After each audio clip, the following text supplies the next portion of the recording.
here. Dallas Cowboys 10-3, going against Jacksonville Jaguars 5-8. Dallas is a 4-point favorite here. Gonna be a fun one because Dallas is, they like to play, heavy, like to score a lot of points.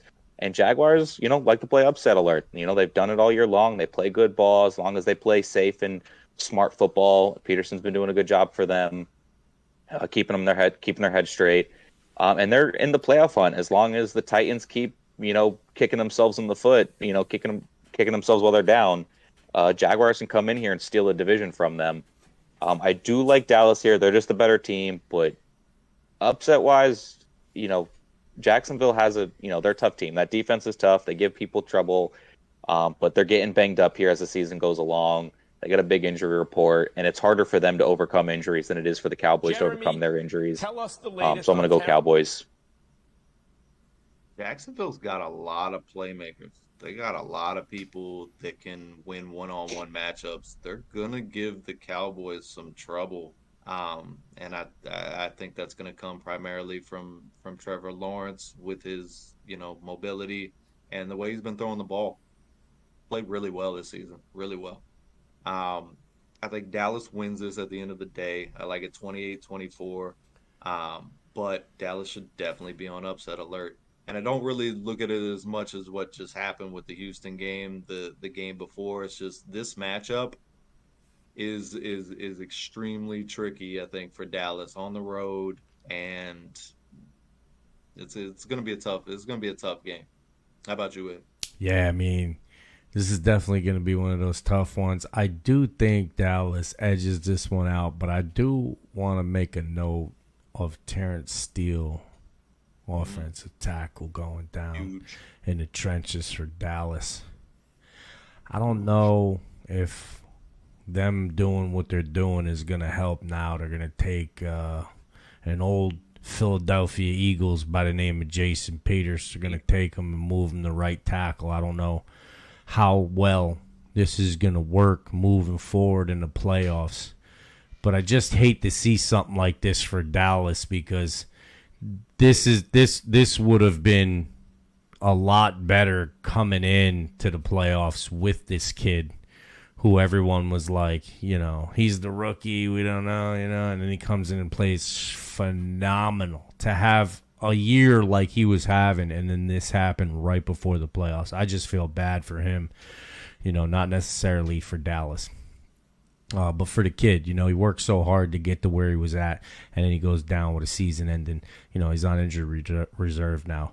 But moving forward, it's really gonna be interesting, and it'll be something I'm paying attention to on Dallas and how this offense looks moving forward because it's just one man. I know it's just one man; it's a team sport, but the offensive line is made up of 5. Now they're 4.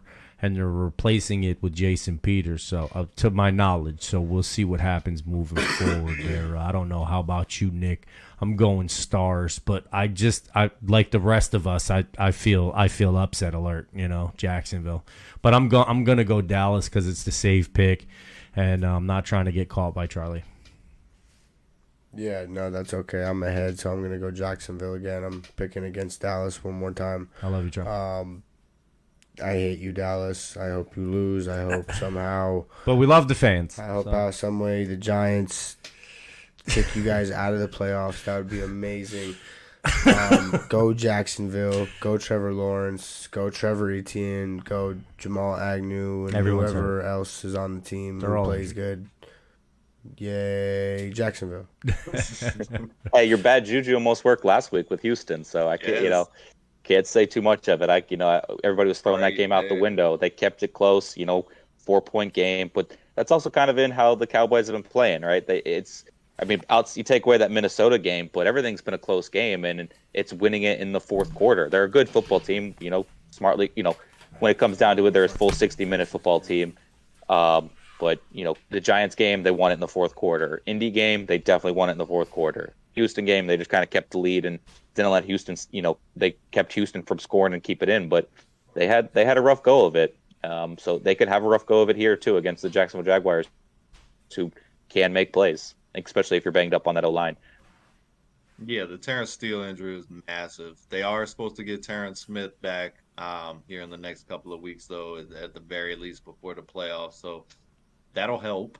But you're right, Eddie. Moving Peters he was playing guard, he was kind of platooning, coming in and back and More of a forth. rotational guy. Yeah, so now he's gonna be counted on for a lot more, and he's an old dude. I think he's like 41 now. So you're right. It's very interesting to see. And Steele was quietly one of the top run graded offensive linemen in the league this year. And as we've seen with Pollard and even Zeke to a certain extent, that Dallas running game definitely been an issue for a lot of teams, and we'll see how For that sure. plays out. It could be massive, and not to mention Dak Prescott's had his troubles taking care of the ball here over these last 3 games, averaging close to 2 picks a game. That's going to have to Yeah. stop for him too, and it's not going to get any It's easier getting with forced. 20 of your tackles missing. So it's tough. It could be a bigger loss than what people might be saying. For sure. Alrighty.